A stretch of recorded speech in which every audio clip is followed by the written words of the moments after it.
What is up guys, welcome back to the channel. In this video we're going to be looking at mistakes that beginners make while recording. So without wasting time, let's dive into it. The first mistake that I see beginners make while recording is recording too loud. So when you're recording too loud, this causes distortion and clipping. So while setting your gain, you should be looking at the meter either on your DAW or on your interface. That's if your interface has a meter. But if your interface doesn't have a meter, you should just be looking at the meter on your DAW. So when the meter is at the green section, the green color, that means you are on a safe level. But when it passes there and proceeds to the yellow and starts hitting the red, that means your vocal or your voiceover is clipping. So that is a very dangerous area. It causes distortion and it doesn't sound good. So the healthy level is at the green section. Once it passes there, that means your audio is going to clip and distort. So this is something you should look at, something you should take very seriously. So the next mistake that I see people make is recording without a pop filter.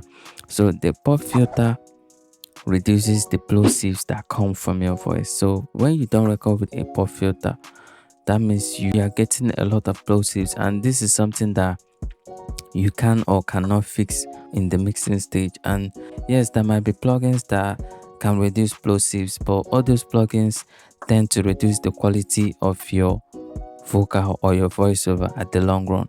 So I advise you to address these problems before recording than after.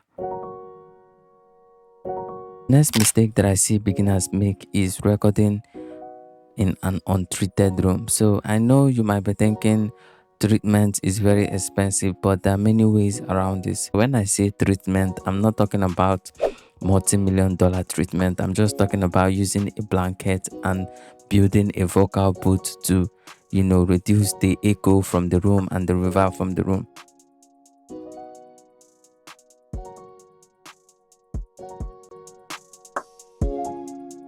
So the next mistake that I see a lot of beginners make is their mic placement and their mic technique.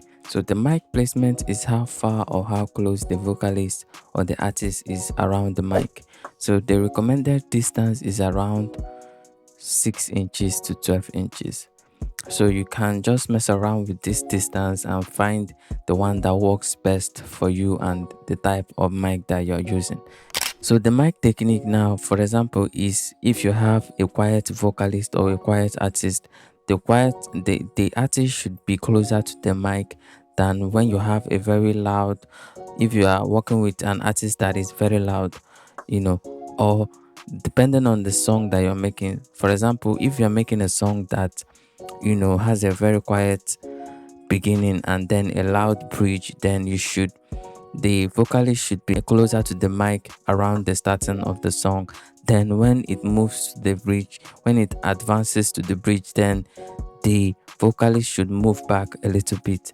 So this is mic technique, and there are so much more of them, so I think you should look it up. And I hope you got value from this video. Make sure to subscribe and also like this video. It helps our channel a lot, and leave a comment on what you want me to do next.